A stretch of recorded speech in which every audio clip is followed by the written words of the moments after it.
बरं तुम्ही बसा, मी चहा टाकते. हा राहू दे नका आता. अगं एक कलाकार दोन मोठ्या कलाकारांना भेटायला आले असं समज.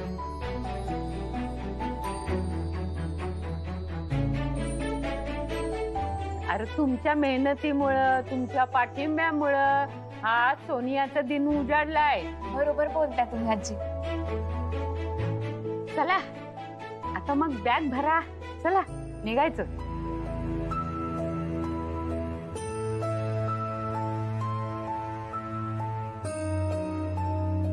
आजी तुम्हाला माहित आहे ना माझ्यासाठी लय अवघड आहे. अगं पण सासरच्या माणसांचा जरा विचार कर की. अगं अंबिकानं तुझ्या सह्या घेतल्या आणि तुला कसं फसवलं ते समद मला वैजंतीनं सांगितलं. तुझ्याबद्दल असलेला मनात जो गैरसमज होता तो बी समजा गेला. तू वाड्यावर यावं, तुझं हे मिळालेलं बक्षीस देवीच्या पायाशी ठेवावं ही रावसाहेबाची बी लई इच्छा होती. तो असता तिथं तर तू एकली अशी इथं राहिली असतीस का? इच्छा होती म्हणजे आता नाहीये का?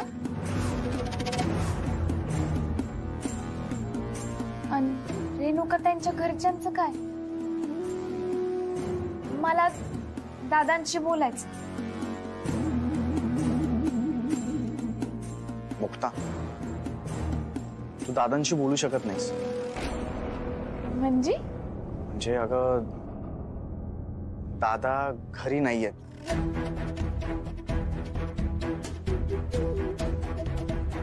ऍक्च्युली त्यांचा मेसेज येतोय आणि फोन पण आलाय त्यांचा,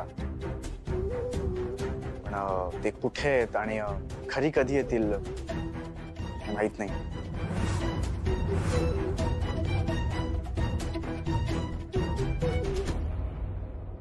नाही ना मुक्ता, बघ आधी 2 दिवस फक्त त्यांचा मेसेज येत होता आणि मी जेव्हा त्यांना फोन ट्राय करत होतो ना त्यांचा फोन लागतच नव्हता. सो मी आणि पप्पा आम्ही दोघं 2-3 दिवस त्यांना खूप शोधत होतो. म्हणजे इतके दिवस तुम्ही ज्या टेन्शन मध्ये आहात ते हेच का? तुम्ही मला काही सांगितलं का नाही? मायापासून असं लपून का ठेवलं? अगं कारण तुझी स्पर्धा होती ग आणि तुला हे समजा आधीच समजलं असतं तर तुझ्या स्पर्धेवर परिणाम झाला नसता का, म्हणून तुझ्यापासून लपवलं ग.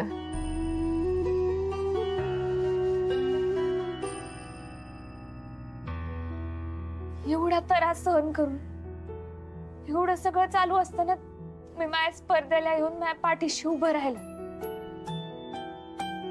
कसं आहे मुक्ता, प्रत्येक यशस्वी पुरुषाच्या मागे जशी स्त्री असते तशी प्रत्येक यशस्वी स्त्रीच्या मागे पुरुषही असतोय.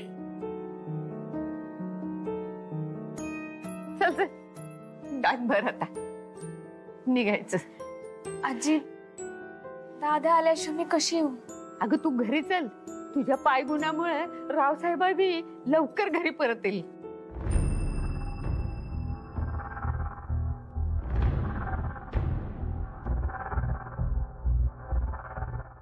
मी येते.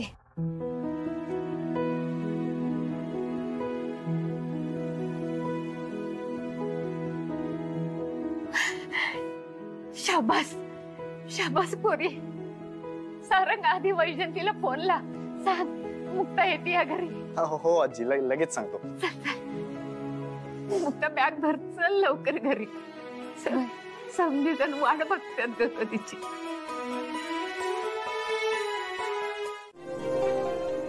छोटी चिकनी तर ही खोली रावसाहेबांची आहे, कळलं ना? रावसाहेब म्हणजे मी रावसाहेब आणि वैजयंती माझी बायको म्हणजे रावसाहेबची बायको. मजा आहे ना. पुढे बघ, पुढे बघ, पुढे पुढे पुढे. ही चंद्राबाईची खोली आहे ना, त्यात अनेक वर्ष रावसाहेबांनी त्या चंद्राबाईला बंदिस्त करून ठेवलं होतं. मुक्ता आली आणि सोडवलं तिला. मुक्तामुळे मुक्त झाली ती. ठीक आहे. हे बघ, ही देवी आहे ना, तिच्या मागच्या बाजूनी हा रस्ता जो दिसतोय ना, तिथे हॉल आहे. Hall hall hall hall hall काय? हॉल म्हणजे घरातली सगळी माणसं कधीतरी असं बैठक करतात, मजा मस्ती करतात, एकत्र बोलतात, त्याला हॉल म्हणतात. हा म्हणजे सगळे एकत्र बसून पत्ते खेळतात पैसे लावून. पत्ते बित्ते नाही रे, हे सगळं रावसाहेबांना आवडत नाही. जुगार म्हणजे अजिबात नाही, त्यांना अजिबात हे सगळं असलं आवडत नाही. बरोबर. हे बघ आता हा हॉल आहे ना, त्याच्या ह्या साईडला हा जिना दिसतोय, तिकडनं वर या 3 रूम्स आहेत ना, तिथे सारंग मुक्ताची रूम, नंतर गेस्ट रूम आणि तिथे आमची सुद्धा रूम आहे. हा जे दाखवायचं ते अजून दाखवलंच नाही. झालं की सगळं दाखवून, अजून काय दाखवायचंय? तिजोरी. तिजोरी? आमचा थेट त्याच्याशी संबंध येणार आहे. हो येणार. पण कसं आहे, जेवण झाल्यानंतर स्वीट डिशची मजा आहे ना. आधीच कशी स्वीट डिश, तिजोरी नंतर दाखवू आम्ही. आयुष्यामध्ये कधी गोडधोड पाहिलं पण नाही. गोडधोड ती काय, ती स्वीट डिश दिसली पहिली हाणणार, मग जेवण. ती मी दाखवतो दे. तिजोरी तिचं माझं जुनं नातं आहे. हा ही बघ, ही तिजोरीची खोली आणि ही तिजोरी.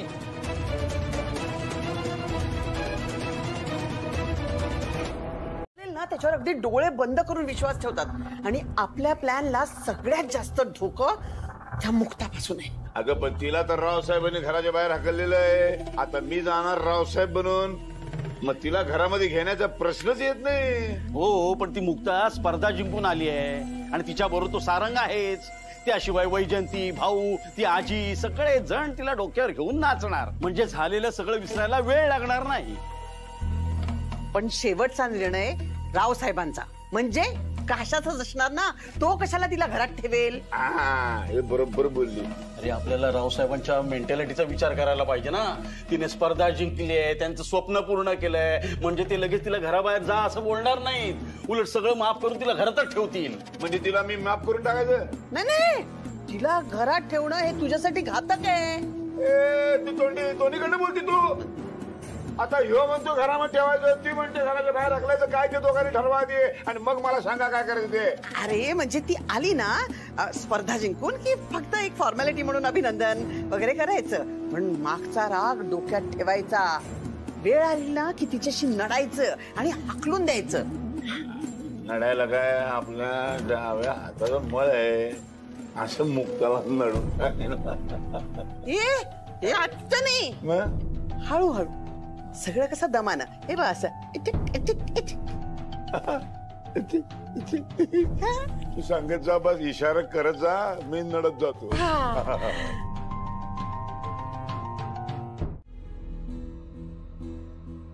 या फोन का नाही उचलत आहे?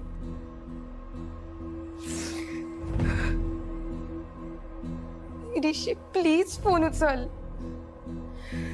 कुठे वहिनी काय झालं भाऊजी, काय झालं? चला लवकर, आपली विजेती दारात येऊन थांबली. हो तिकडेच जातोय. थांबा, आपण स्पीकरवर जरा सनी चौघडे लावू, छान बसत पैकी. दामू, आता आपले ते मोठ्या स्पीकरवर काय असतं ते सनी चौघडे लावतात, बघ जा बघा लगेच. वहिनी, दादा जर आत्ता इथे असता तर त्यांनी आपल्या वाड्याच्या दारामध्ये असे सनई चौघड्यावाले बसले असते स्वागताला. हो नक्की असंच केलं असतं त्यांनी. पण आपण निदान स्पीकरवर तर लावू शकतो की नाही? हो चला बोलत काय म्हटलं, चला. ऋषी आपण खूप मोठी चूक केलीये. माझी पण अक्कल कुठे गेली होती ना काय माहिती. ऋषी मला भलतीच शंका येते. अरे लक्षणं ठीक दिसत नाहीयेत.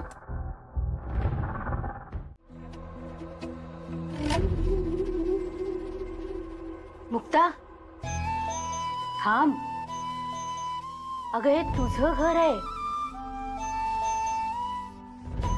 आणि असं जाऊ देणारच नाहीये मी तुला. मुक्ता अगं किती प्रसंग आले, त्याला तोंड दिलंस धीराने तू. हात डुकरा असताना सुद्धा स्पर्धा जिंकलीस, वाजवलंस तिथे जाऊन. नगरकरांच्या सुनेचा अख्ख्या महाराष्ट्रामध्ये जय जयकार होत असताना तिला तिच्याच घराच्या उमऱ्यापासून परत जावं लागलं. हे मी होऊ नाही देणार आहे. मुक्ता जर तू परत गेलीस तर देवी आई माफ नाही करायची मला. आर्या, आमच्या सुनेनं खूप मोठं यश मिळवलंय. तुला जर या आनंदात सहभागी होता येत असलं ना तर हो, नाहीतर तू इथून गेलीस तरी चालेल.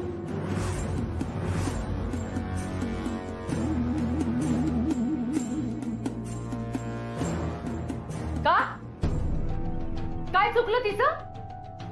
तुम्ही तिला का जायला सांगताय? तुम्हाला या मुक्ताच्या चुका दिसत नाही? खरं तर सगळी चूक आहे ना या मुक्ताची आहे. तुम्ही नेहमी तिच्याकडे दुर्लक्ष करता. माधवी, अगं कधी कोणाची कुठं बाजू घ्यावी काय समजतंय का तुला? सगळं समजतंय मला.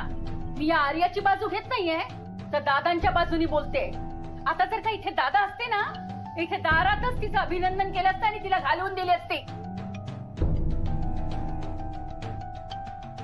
तिच्या सगळ्या चुका, प्रॉपर्टीसाठी केलेला तिचा हावरटपणा हे तुम्ही विसरू शकता, पण दादा कधीच विसरणार नाहीत. मोठी आई, भाऊ, काका, आजी, तुम्ही सगळ्यांनी खरंच माझ्यासाठी लय काय केलंय. तुमचं प्रेम, तुमच्या भावना मला माहित आहेत.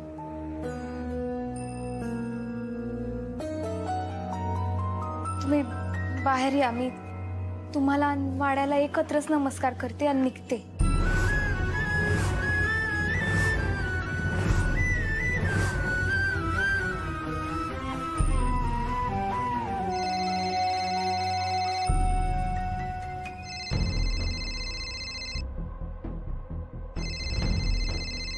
मुक्ताच्या घरून फोन आहे, त्यामुळे आता मला इथे कुठलाही तमाशा नकोय. मुक्ता, दामू काका, हा कार मध्ये मुक्ताचा संबळ आहे, तो प्लीज आणा ना. हो, घेऊन येतो लगेच.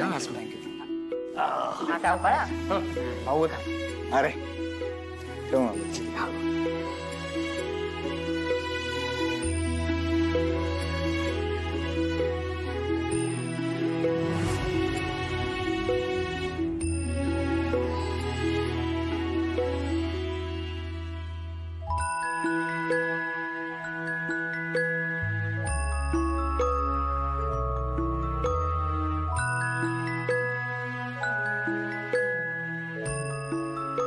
गायत्री, किती दिवसांनी बघते तुझा चेहरा. कशी आहेस? तू कशी आहेस? मी ठीक आहे.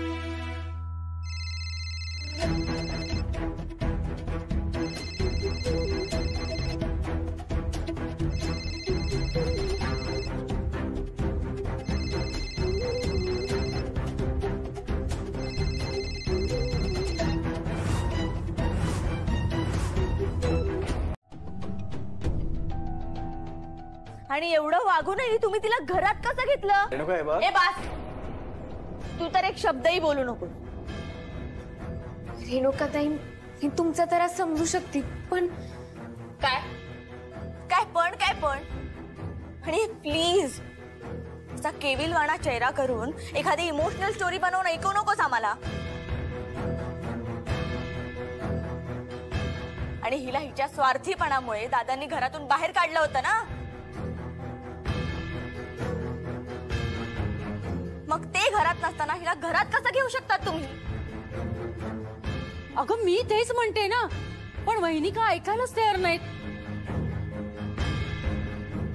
नाहीतरी सावत्रांच्या शब्दाला या घरात काही किंमत नाहीच आहे ना. माधवी, अगं कुठलाही विषय असा भरकटत भरकटत कुठेही नेऊ नकोस. भाऊ काका, तुम्ही जसं जरबेने माधवी काकीशी बोलता ना, तसंच मुक्ताला सुद्धा बोलत जा. आणि एनिवेज, हे कौतुक वगैरे ना आता बास झालं. निघायचं, चल बाहेर हो.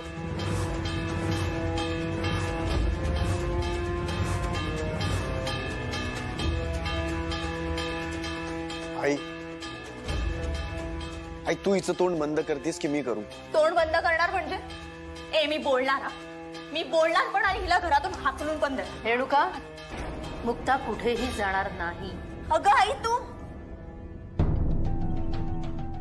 हे मुक्ता, तुला स्वतःची लाज वगैरे वाटते की नाही? काय बोलते? आणि काय ग, तुला माझ्या संसाराची खूप काळजी वाटायची ना? कुठे ती काळजी? एक कुठलीशी स्पर्धा काय जिंकलीस, सगळे त्याग बलिदान संपले.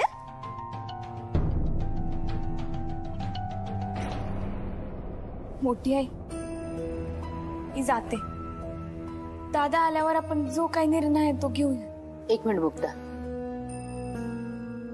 आज तुला मी घरात घेतलंय, तो निर्णय कुणाचा आहे असं वाटतंय तुला? ह्यांनीच तसं करायला सांगितलंय मला. अगाई काय बोलतेस तू? खरं तेच बोलतीये रेणुका.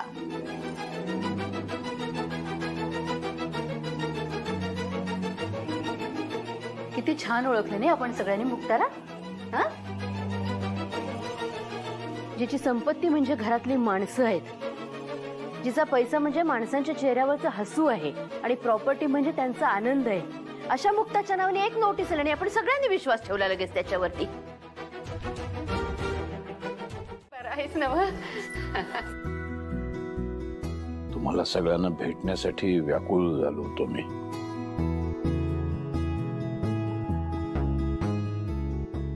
जीव तळमळत होता माझा.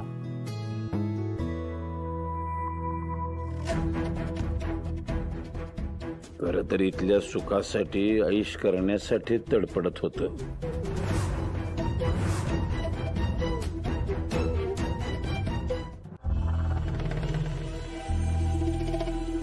पण आता मी आलोय, माझ्या स्वतःच्या घरात येऊन पोहोचलो. बरं वाटतंय आता. दादा, दादा तू वहिनीला असं काय सांगितलंस की हे सगळे मला हाताला धरून असं खेचत खेचत बाहेर काढत होते घराच्या? अंबिकाला घराबाहेर कोणी काढायचं नाही.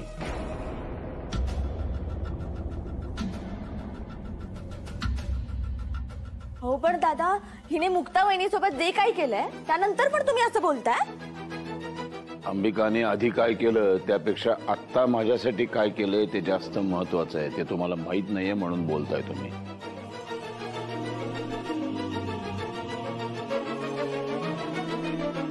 तुमच्यासाठी केलं म्हणजे? मी कसे दिवस काढले ते माझे मला माहिती आहेत. त्याची तुम्हाला कोणालाही कल्पना नाहीये. कांताचा काटा काढल्यानंतर काही गुंडांनी मला घेरलं. पाठीमागून माझ्या डोक्यामध्ये लोखंडी शीग मारली. त्या क्षणी मी खाली कोसळलो, बेशुद्ध झालो. पुढे काय झालं मला माहित नाही. कळलं? माझे मेसेज जे तुम्हाला यायचे ते मी पाठवत नव्हतो. ज्या गुंडांनी मला पकडून ठेवलं होतं ते गुंड ते मेसेजेस पाठवत होते. आता मी अंबिकाची पाठराखण करतोय असं तुम्हाला वाटतंय ते साहजिकच आहे. पण ज्या अवस्थेमध्ये मी होतो तिथे अंबिका आणि दत्ता यांनीच माझा सांभाळ केला, मला बरं केलं आणि मला इथे घेऊन आले. ते आज मी तुमच्या समोर उभा आहे ना, ते केवळ अंबिका आणि दत्तामुळे.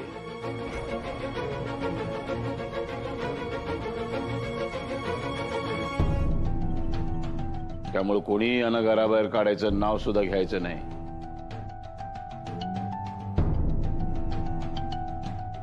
दत्ता, ये रे बाबा.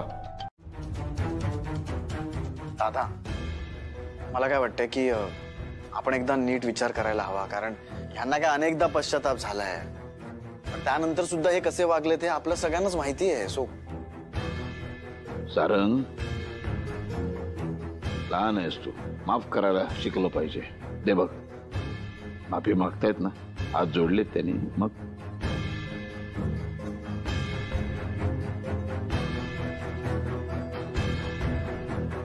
आता नाही यापुढे ते तसे वागणं.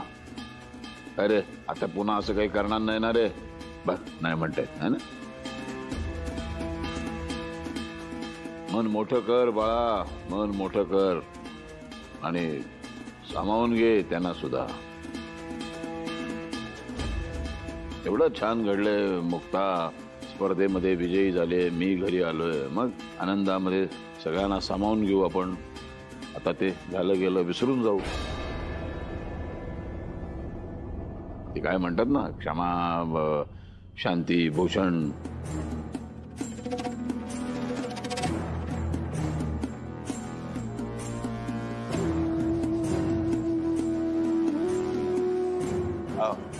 क्षमा वीरस्य भूषण. हा तेच ते.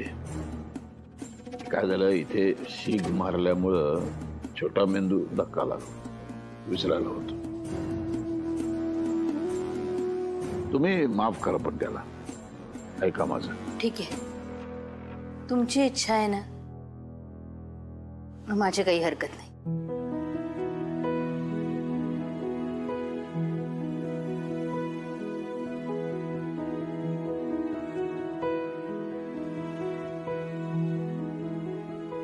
मग माही पण काय हरकत नाही.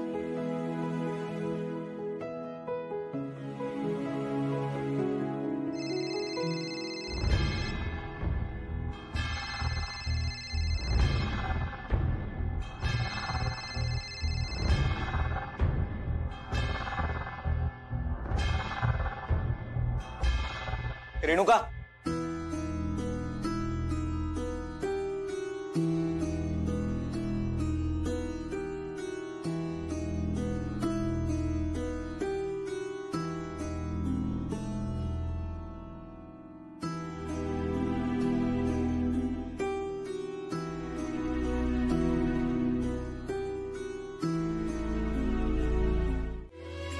आज आपण संध्याकाळी ना देवी याची मोठी आरती करूया आणि छान नैवेद्य पण करूया तिच्यासाठी. चालेल ना सगळ्यांना? होय होय. लई दिसांनी या घरात मुक्ताच्या गोड गळ्यातून आरतीचं सूर ऐकू येणार. चला, आज सगळंच आनंदी आनंद आहे. सगळ्या आनंदाच्या बातम्या मिळत आहेत. सगळ्यांनी एन्जॉय करा. मी जरा थकलोय, मी थोडा आराम करतो.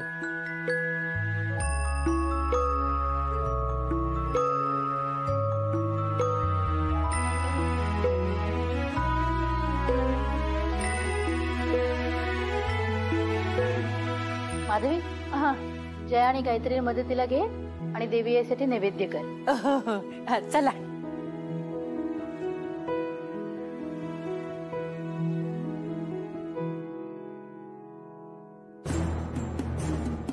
मोडता घालणाऱ्याने मान खाली जाण्याआधी हितनं टळलेलं बरं.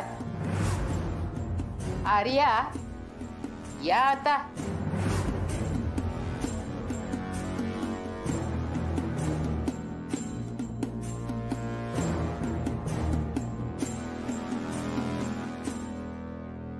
मी तयारी सुरू करते. ए बया, तू काय बी करू नकस, अजून तुझा हात बरा नाही. अहो, एवढं काही नाही झालंय, चालत मी करू शकते. नाही म्हणजे नाही. चला, आता आपण तिघी जणी खोलीत जाऊन गप्पा मारत बसू. चल. चालेल. मला ना तुमच्या दोघींची लई आठवण येत होती. आपण जाऊन गप्पा मारूया.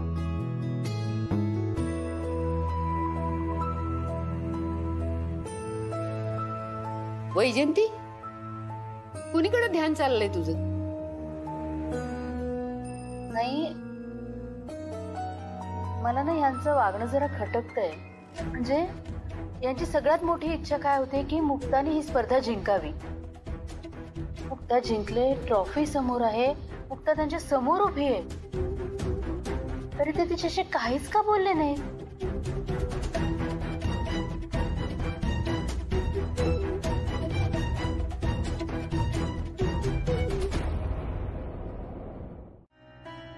आगे आणि तुझ्या बँकेच्या खात्यात जमा कर. वय. आणि जसे तुला काही हवे असतील तसे ते खर्च कर. आणि त्यासाठी माझ्या परवानगीची अजिबात आवश्यकता नाही. दादा, मी तसंही तुम्हाला विचारल्याशिवाय एकही रुपयातला खर्च करणार नाही. हे जे तू बोलतेस ना, खरंच हे फक्त एक मुलगी आपल्या बापाशी बोलू शकते. नाही, पण ते पैसे तुझे आहेत, सारंगला घेऊन जा बँकेमध्ये आणि तुझ्या खात्यामध्ये जमा कर. पैका जमा होतील तुझ्या खात्यात आणि येतील माझ्या खिशात. ही नोटांनी तुडुंब भरलेलं किस कसं दिसत्याल.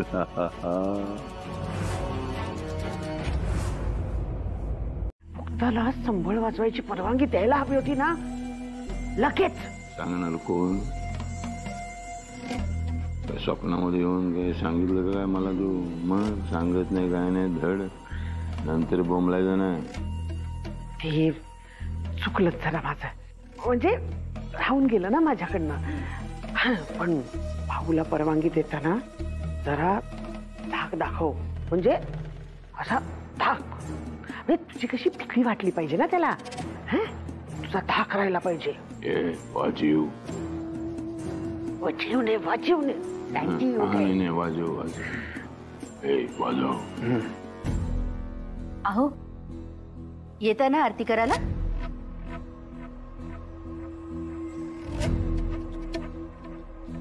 पंचारतीने जाळणारी लोक मला.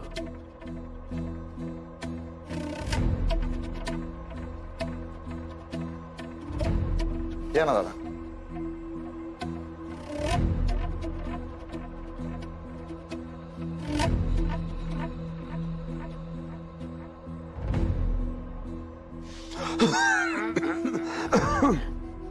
या अशी दिसती एकदम. हे सगळे असे गुंडांची एक गँग आहे ही सगळी, असं मला मध्येच दिसतं. असं मला कळत नाही त्याच्यामुळं काय होतंय ते. दादा रिलॅक्स. हे बघा, आम्ही समजू शकतो, पण तुम्ही खरंच काळजी करू नका. हळूहळू सगळं पहिल्यासारखं होईल. दादा उलट तुम्ही आमच्या सगळ्यांशी बोला, चेष्टा करा, तुम्हाला हवंय तसं वागा. तुम्ही चुकताय असं वाटलं तर कोणीच मनावर घेणार नाही, कोणीच विश्वास ठेवणार नाही. नाही, पण मी मनावर घेतलं. आता मी मनावर घेतलेलं आहे, मनावर घेतले मी. आता मी बघितलं तुम्ही आरती करताना कसे आरती करत होतो मी. ते निरंजन असं हात माझा असा कापत होता, थरथरत होता असा. त्यामुळं देवीचा अपमान झाला. कारण आरती करताना असा हात कापणं बरोबर नाही. तर मी प्रायश्चित्त घ्यायचं ठरवलंय. प्रायश्चित्त. मी आज उपास करणार.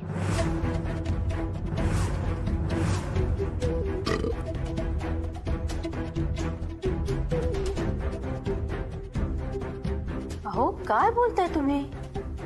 तुमची मानसिक अवस्था काय आहे हे देवीला समजणार नाही का? आणि तुम्ही प्रायश्चित्त करावं असं काहीही घडलेलं नाहीये. माझं बोलून झालंय. मी ठरवलं म्हणजे ठरवलं. मी प्रायश्चित्त घेणार. मी आज काही खाणार नाही, उपास करणार. दादा हे बघा, प्लीज असं काहीच करू नका. मी करणार, उपास करणार मी. दादा तुम्ही नाही जेवलात ना तर कोणीच नाही जेवणार. असं करू नकोस बाळा, असं नाही करायचं. एक दिवस मी तुझा बाप उपाशी राहिला म्हणून काय मरत नाही लगेच. अहो तुम्ही उपासमारी पेक्षा प्रायश्चित्त जास्त महत्वाचं आहे. मला आता जरा शांतता हवी. तुम्ही सगळेजण शांतपणे जेवा, आनंदाने. मी जाऊन माझ्या जरा खोलीमध्ये थोडस हे करतो, काय ते ध्यान ध्यान ध्यान लावतो. मी ध्यान लावून बसतो शांत, जरा डोकं शांत होईल.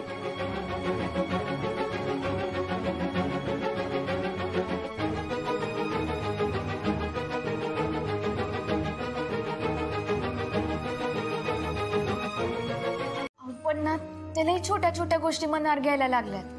म्हणजे आता हात थरथरायला लागला म्हणून कोणी प्रायश्चित करतं का?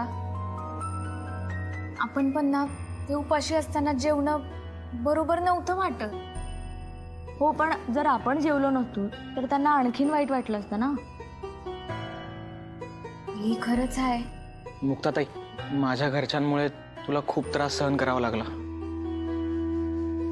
स्वतःचं घर सोडून जावं लागलं, त्यासाठी आय एम रिअली सॉरी ताई. हो नाही, तुम्ही नका माफी मागू. कसं आहे ना, प्रत्येक गोष्टीची एक येळ असते.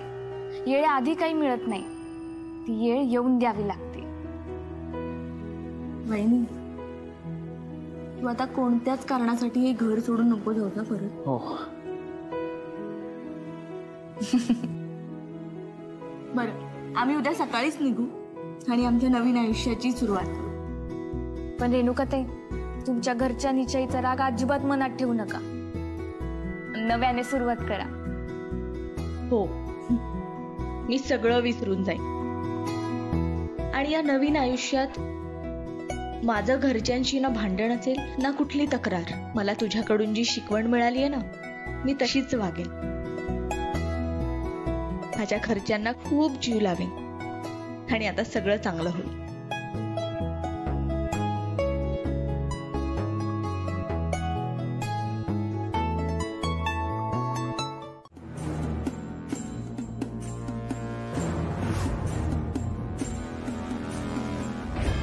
एक भूक तर भागली, तिथं ना कोणाची जळजळीत नजर होती ना अडवणूक. या भुकेचं काय?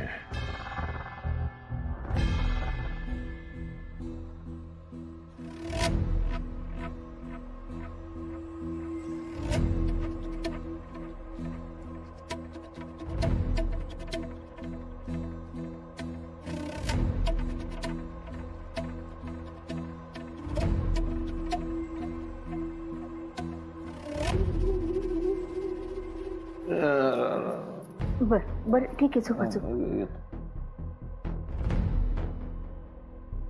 कशा येड्या, लय घाई करून ग. रस्त्यावर बोर्ड वाचला का नाही, आती घाई संकटात नेई. ही पण इथंच आहे आणि तू पण इथंच आहेस. थोडे दिवस जाऊ दे, मग सगळं सोपं होईल.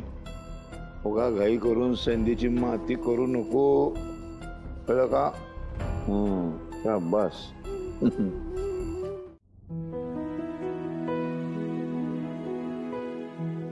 मी रामवैद्य कडून तुझ्यासाठी बुटी आणली.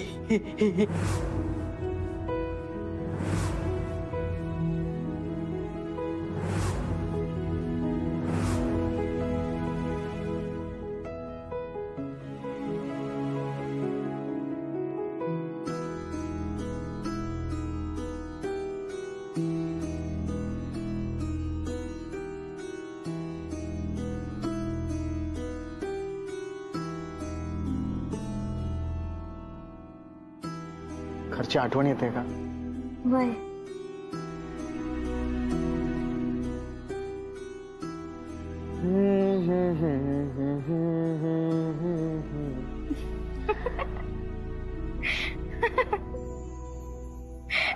अगं मुक्ता, मी अंगाई गीत गाण्याचा प्रयत्न करतो, पण मला माहिती आहे की सूर चुकलेत माझे. सूर चुकलेत जरा, पण प्रयत्न चांगला होता. खरंच? बरं, मग मी अंगाई गीत गातो. निंबोणीच्या झाडा मागे चंद्र झोप. हळूहळू काय माई झोप तर निघून जायची, जे झोपलेत ना ते पण उठून यायचे. हो.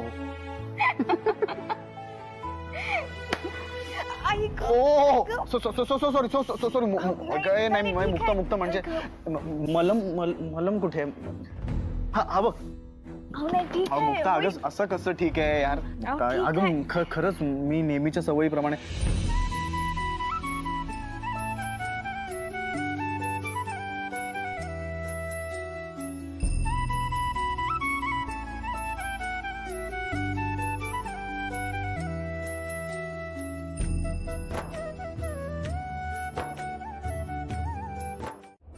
दादा, तुम्हाला नक्की बरं वाटतंय ना?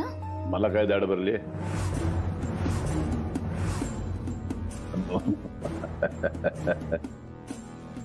म्हणजे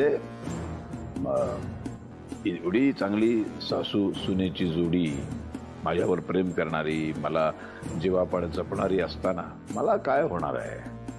मी छान आहे.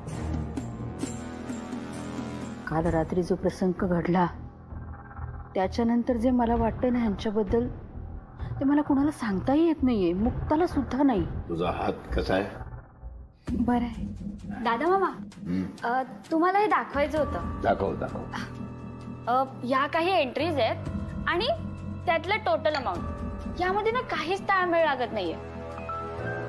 म्हणजे आता ही कॅरी फॉरवर्ड अमाऊंटच बघा ना, आणि या पुढच्या डेबिट आणि क्रेडिट अमाऊंट पण बघा. म्हणजे ओरिजिनल बिल्स आणि डेबिटेड अमाऊंट यामध्ये ना खूप जास्त फरक आहे. दादा मामा, जवळपास ना 1.5 लाख रुपयांचा घोळ आहे.